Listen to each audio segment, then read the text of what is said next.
So, today I'm going to beat the Ender Dragon, and then after I beat the Ender Dragon, I'll read to you the credits. Fair warning, this is going to be a really long video.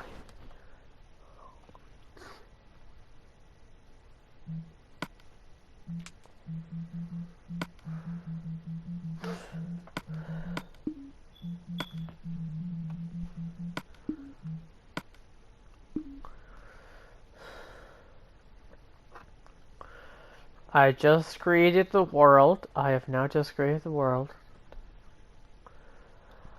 Now let's open up the creative menu. Come on. Press X already. Please press X already. Okay.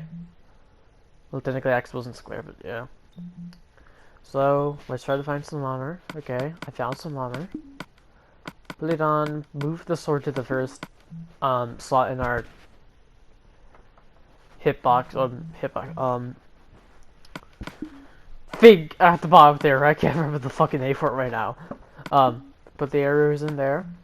Now we just need to find the M frames. The M4 frames. Not here. They're not here. They're not here. Scroll down a bit. Okay, there it is. There they are. There they are. Okay. Okay, okay, we just found the Eye of Ender. Some eyes of Ender. Now we're making the end portal. Wait, oops. I accidentally formatted it incorrectly.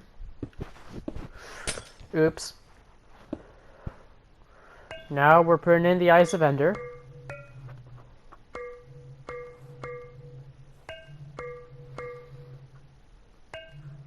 Wait, what the hell happened? What the hell happened?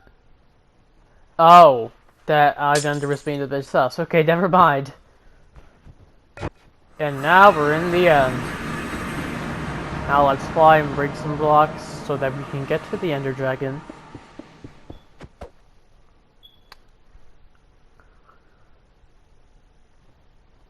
Now let's break the end crystals. Missed again. Yeah, fuck it. I'm just gonna fucking destroy them all because why the hell not? Okay, got that. Okay, got that. Got that. Got this end crystal. We're almost there. Second to last one, and that's the last one. Now on to defeating the dragon.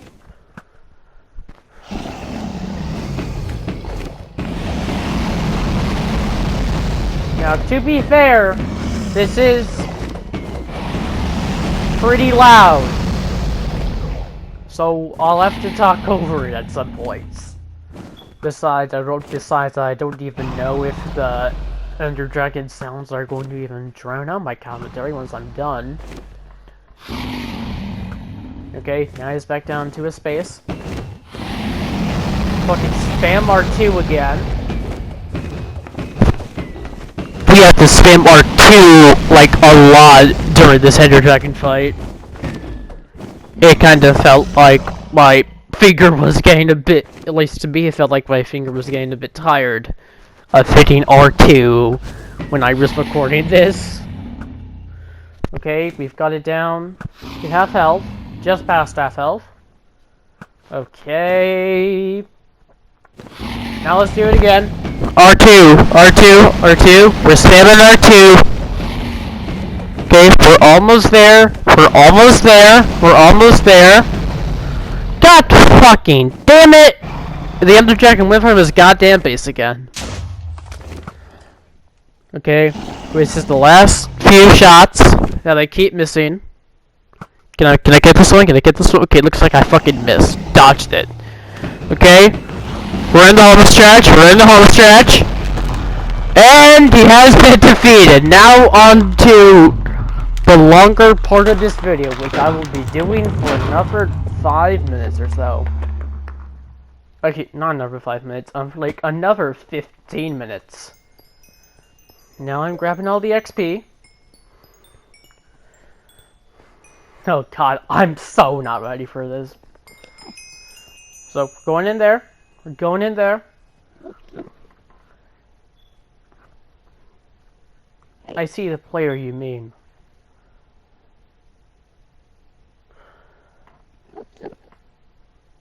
Bisxual-Aaron.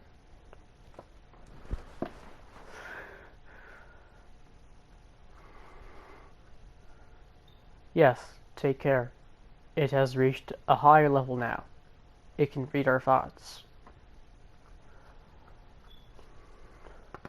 That doesn't matter. It thinks we are part of the game.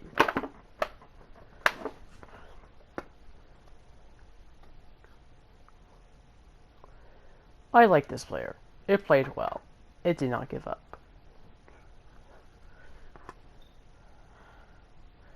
It's reading our thoughts as though they were words on the screen.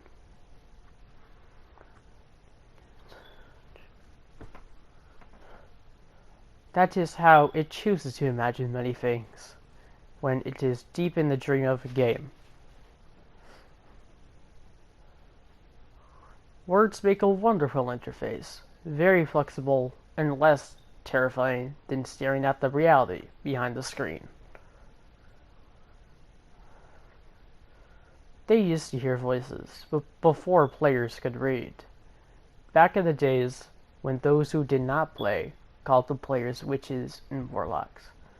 In players' dream, they flew through the air on sticks powered by demons. And what did this player dream?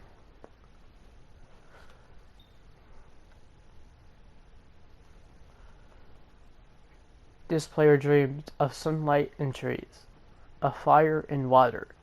It dreamed, it created, and it dreamed. It destroyed, it dreamed, it hunted, and it was hunted. It dreamed with shelter. Man, the original interface. 1,000,000 years old, and it still works. But what true structure did this player create in the reality behind the screen? It worked with 1,000,000 others to sculpt a true world in the fold that and created a for in the it cannot read that thought.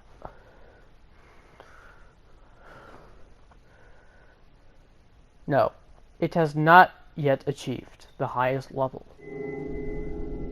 That it must achieve in the long dream of life, not in the short dream of a game.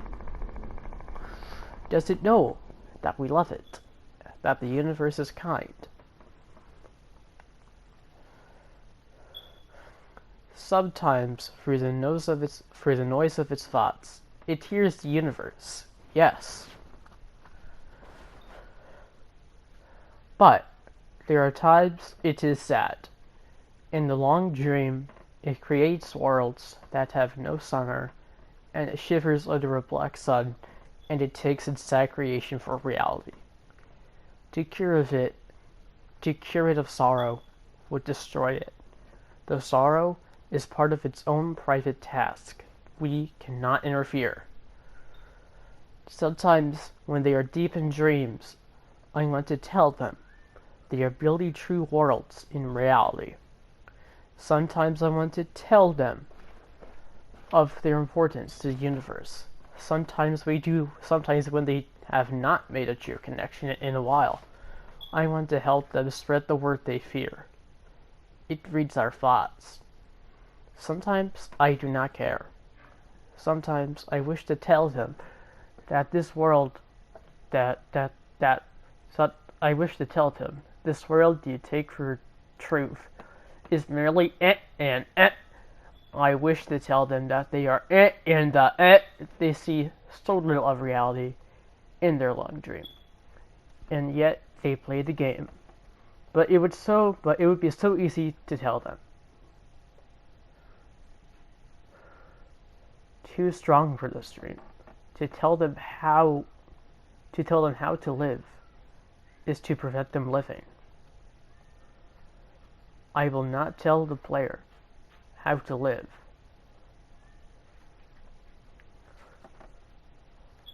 The player is growing restless.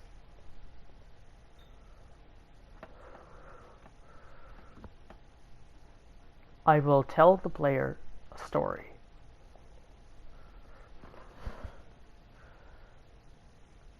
But not the truth.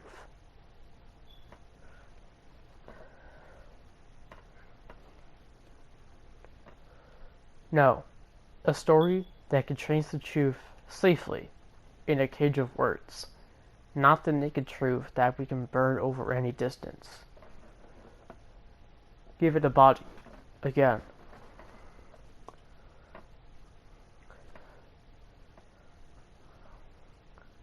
Yes, player.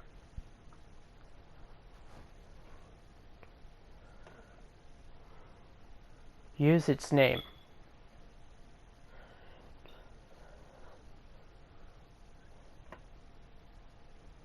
Bisxual-Aaron. Player of games.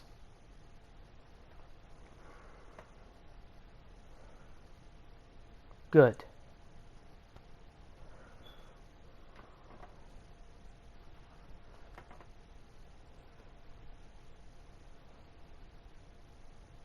Take a breath now. Take another. Feel air in your lungs. Let your limbs return. Yes, move your fingers. Have a body again. Under gravity. In air. Respawn in the long dream.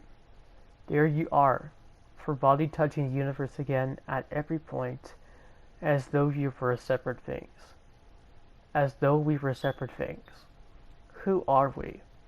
Once we were called, the spirit of the mountain, Father, Son, Mother, Moon, ancestral spirits, animal spirits, jinn, ghosts, the green man, then gods, demons, angels, poltergeists, aliens, extraterrestrials, leptons, quarks. The words change. We do not change. We are the universe. We are everything you think isn't you. You are looking at us now, through your skin and your eyes. And why does the universe touch on your skin and throw a line on you? To see you, player. To know you. And to be known, I shall tell you the story. Once upon a time, there was the player. The player was you, Bisxual-Aaron. Sometimes I thought it self-human, on the thin crest of the spinning globe of molten rock. The ball of molten rock circled the ball of blazing gas that was 330,000 times more massive than it. They were so far apart that light took ages to cross the gap. The light was information from a star, and it could burn your skin from 150 million kilometers away. Sometimes the player dreamed it was a miner on the surface of a world that was flat and infinite. The sun was a square of light. The days were short, there was much to do, and death was a temporary inconvenience. Sometimes the player dreamed it was lost in a story. Sometimes the player dreamed it was upper things and other places. Sometimes these dreams were disturbing, sometimes they were beautiful indeed. Sometimes the player woke from one dream to another, then woke from that into a third. Sometimes the player dreamed and watched words on a screen. Let's go back. The atoms of the player were scattered in the grass, in the rivers, in the air, in the ground. A woman gathered the atoms. She drank and ate and inhaled, and the woman assembled the player in her body. And the player awoke from the warm, dark world of its mother's body into the long dream. And the player was a new story, never told before, in layers of DNA. And the player was a new program, never run before, generated by a source code a billion years old. And the player was a new human, never lived before, made from nothing but milk and love. You are the player, the story, the paragraph, the human, made from nothing but milk and love. Let's go further back. The 7 billion atoms of its player's body were created long before this game, in the heart of a star. So the player too is information from a star, and the player moves for a story, which is a forest of information planted by a man named Julian on a flat, infinite world created by by a woman named Hatsune Miku. The first is a fucking transphobe that exists inside a small private world created by a player who inhabits a universe created by Shush. Sometimes the player created a small private world that was soft and simple, sometimes hard and cold and complicated. Sometimes it built a modeled universe in its head, flecks of energy. Flecks of energy moving through vast empty spaces. Sometimes it called those flecks electrons and protons. Sometimes it called them planets and stars. Sometimes it believed it was in a universe that was made of energy, that was made of offs and ons, zeros and ones, lines of code. Sometimes it believed it was playing a game. Sometimes it believed it was reading words on the screen. You are the player reading words. Shush. Sometimes the player rewrites a code on the screen, decoded them into words, decoded words into meaning, decoded words meaning into feelings, emotions, theories, ideas, and the player started to breathe faster and deeper and realized it was alive. Those thousand depths had not been real. The player was alive. You are alive. And sometimes the player believed the universe had spoken into it through the sunlight that came through the shuffling leaves of the summer trees. And sometimes the player believed the universe had spoken to it through the lights that filled from the crisp night sky in winter, where a fleck of light in the corner of the player's eye might be a star as a million times as massive as the sun, boiling its planets to plasma in order to be visible for a moment to the player, walking home at the far side of the universe, suddenly smelling food, almost at the familiar door, about to dream again. And sometimes the player believed the universe had spoken to it through the zeros and ones, through the electricity of the world, through the scrolling words on the screen at the end of a dream. And the universe said, I love you. And the universe said, you have played the game well. And the universe said, everything you read is within you. And the universe said, you are stronger than you know.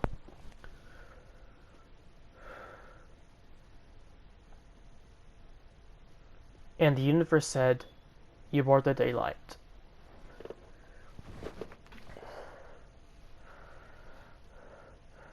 And the universe said, you are the night.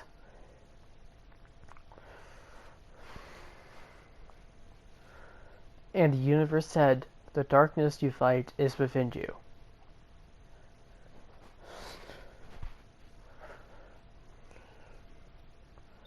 And the universe said, the light you seek is within you.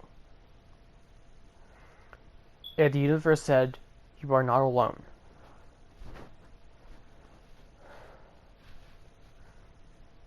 And the universe said, you are not separate from every other thing.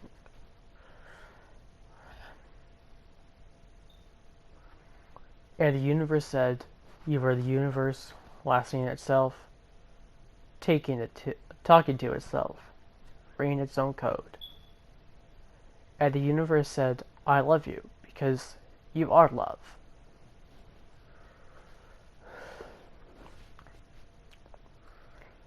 And the game was over, and the player woke up from the dream, and the player began a new dream, and the player dreamed again, dreamed better, and the player was the universe, and the player was love. You are the player.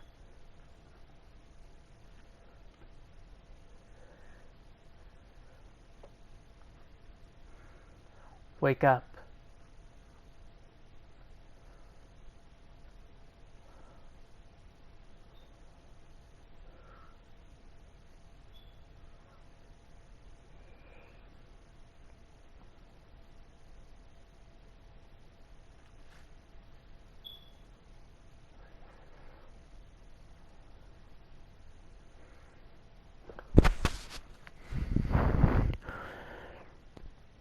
And that's it for today. Goodbye.